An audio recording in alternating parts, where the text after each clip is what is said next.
Political climate during the Vietnam War evolved a little bit over the course of the war. At the beginning, there was a lot more public support for it. College students were even pretty early. My first year was the fall of '66.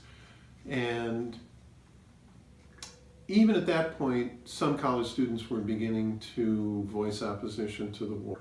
In the community, the support was pretty strong because it was portrayed as the government's decision and the government didn't make mistakes, and people were trying to support the president. And as the war unfolded and more troops were sent and more soldiers were killed,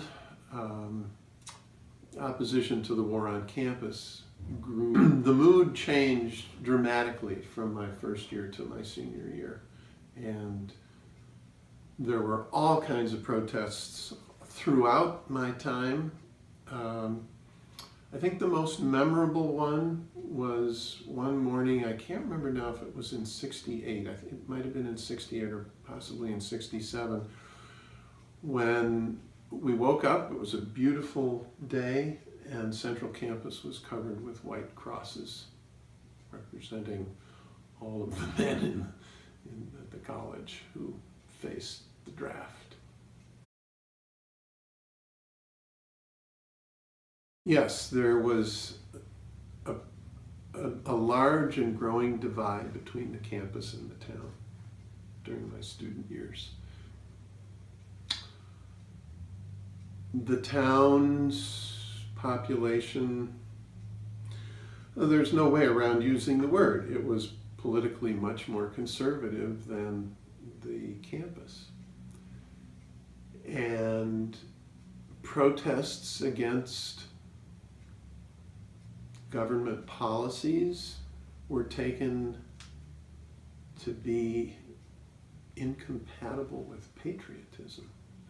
So the attitude of most people in town was that protesting meant you weren't patriotic, you weren't supporting your country, and a very common bumper sticker at the time was "America, love it or leave it."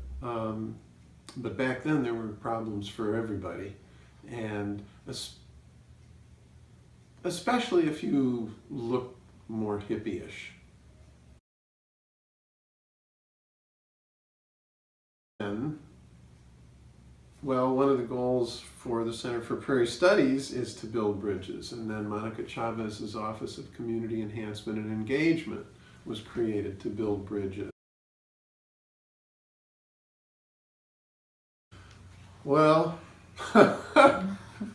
I don't use social media, Okay. so I'm the last person to comment on it, but obviously it's apparent that social media have the potential for spreading news and information extremely quickly, much more quickly than in the past, and becoming an instrument of activism. But since I don't use it, it isn't that for me, but I know it is for other people.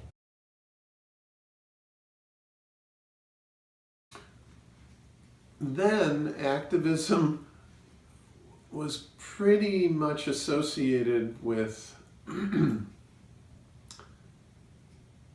using your body to enact a political position.